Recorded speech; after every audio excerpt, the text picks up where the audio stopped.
Sejarah singkat tentang Balai Pustaka.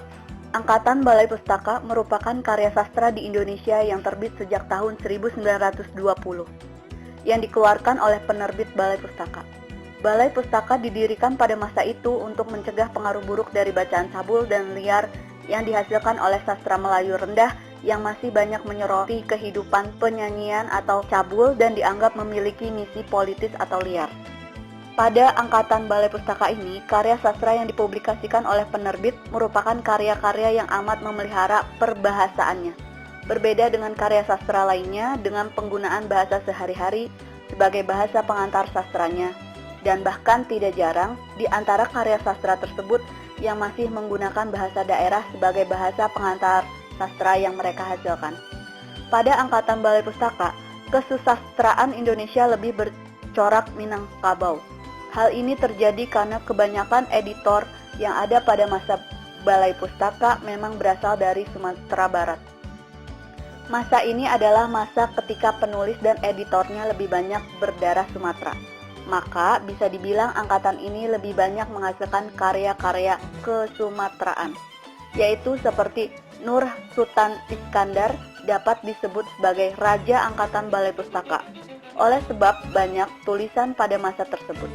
Apabila dilihat daerah asal kelahiran para pengarang, dapatlah dikatakan bahwa novel-novel Indonesia yang terbit pada angkatan ini adalah novel Sumatera, dengan Minangkabau sebagai titik pusatnya.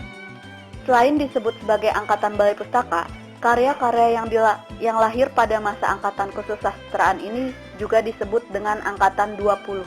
Balai Pustaka menerbitkan karya dalam 3 bahasa, yaitu bahasa Melayu Tinggi, bahasa Jawa, dan bahasa Sunda, dan dalam jumlah terbatas dalam bahasa Batak dan bahasa Madura. Mengapa disebut Balai Pustaka? Balai Pustaka disebut Angkatan 20-an atau populernya dengan sebutan Angkatan Siti Nurbaya. Menurut Sarwadi, nama Balai Pustaka menunjuk pada 2 pengertian. 1. Sebagai nama penerbit. 2. Sebagai nama suatu angkatan dalam sastra Indonesia. Menurut Sarwadi, Balai Pustaka mempunyai pengaruh terhadap perkembangan sastra Indonesia, yaitu dengan keberadaannya, maka sastrawan Indonesia dapat melontarkan apa yang menjadi beban pikirannya melalui sebuah tulisan yang dapat dinikmati oleh dirinya sendiri dan juga orang lain. Balai Pustaka mempunyai tujuan untuk memberikan konsumsi berupa bacaan kepada rakyat yang berisi tentang politik pemerintahan kolonial. Sehingga dengan hal itu Balai Pustaka telah memberikan informasi tentang ajaran politik kolonial. Berdasarkan pernyataan tersebut, maka dengan didirikannya Balai Pustaka telah memberikan manfaat kepada rakyat Indonesia karena sastra Indonesia menjadi berkembang. Tema-tema yang biasa diangkat dalam karya-karya angkatan Balai Pustaka adalah adat kawin paksa, otoriter orang tua dalam menentukan perjodohan anak-anak mereka, konflik di antara kaum tua dan kaum muda, dan penjajahan Eropa yang dianggap wajar dan terkesan dianggap baik. Karakteristik angkatan Balai Pustaka. Sebagian besar sastra angkatan Balai Pustaka mengambil tema masalah kawin paksa. Menurut masyarakat, perkawinan itu urusan orang tua.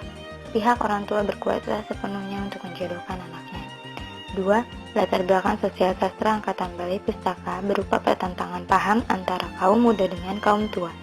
Kita bisa mengambil contoh novel Salah Asuhan, Si Cebol, Rindukan Bulan, yang memiliki kecenderungan simpati kepada yang lama, bahwa yang baru tidak semuanya membawa kebaikan.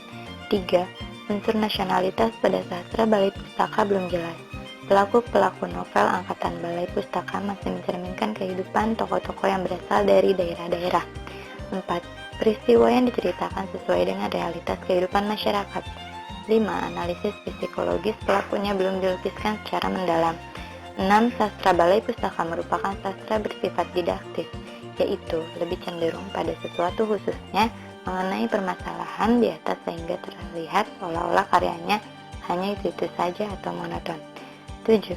Bahasa sastra Balai Pustaka adalah bahasa Indonesia pada masa permulaan perkembangan yang pada masa itu disebut bahasa Melayu umum. 8. Genre sastra Balai Pustaka berbentuk novel, sedangkan puisinya masih berupa pantun dan syair.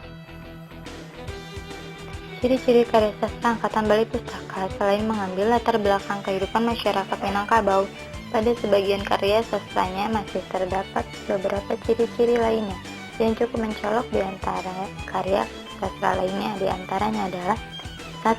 Karya sastra Angkatan Balai Pustaka pada umumnya hanya berceritakan mengenai kejadian-kejadian yang berkaitan dengan kehidupan masyarakat sehari-hari. 2. Karya-karya pada Angkatan Balai Pustaka juga tidak berbicara mengenai politik, kemiskinan, dan nilai-nilai sekularisasi. 3. Para penulisnya lebih bersifat kompromistis terhadap keadaan politik pada masa itu. Pengaruh Angkatan 20 Balai Pustaka pada beberapa ragam karya sastra. 1. Prosa, contohnya yaitu roman. Buku roman pertama Indonesia yang diterbitkan oleh Balai Pustaka berjudul Azab dan Sengsara, karya Merari Siregar pada tahun 1920. Roman Azab dan Sengsara ini oleh para ahli dianggap sebagai roman pertama lahirnya sastra Indonesia. Isi roman Azab dan Sengsara sudah tidak lagi menceritakan hal-hal yang fantastis dan istana sentris, melainkan lukisan tentang hal-hal yang benar terjadi dalam masyarakat yang dimintakan perhatian kepada golongan orang tua tentang akibat kawin paksa dan masalah adat.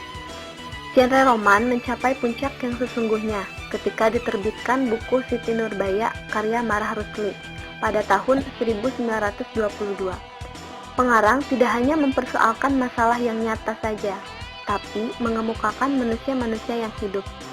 Pada roman Siti Nurbaya tidak hanya melukiskan percintaan saja, juga mempersoalkan poligami, membangga-banggakan kebangsawanan, adat yang sudah tidak sesuai dengan zamannya, persamaan hak antara wanita dan pria dalam menentukan jodohnya, anggapan bahwa asal ada uang segala maksud tentu tercapai.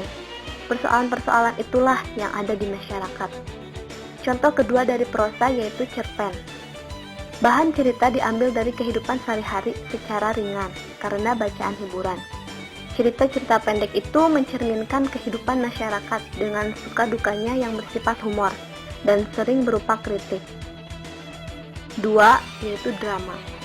Pada masa Angkatan 20 mulai terdapat drama, seperti Bebasari karya Rustam Effendi.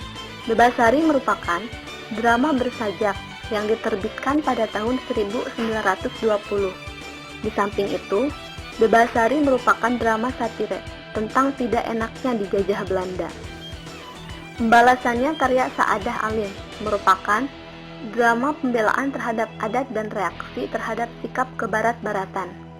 Gadis Modern karya Adlim Afandi merupakan drama koreksi terhadap eksis-eksis pendidikan modern dan reaksi terhadap sikap kebarat-baratan.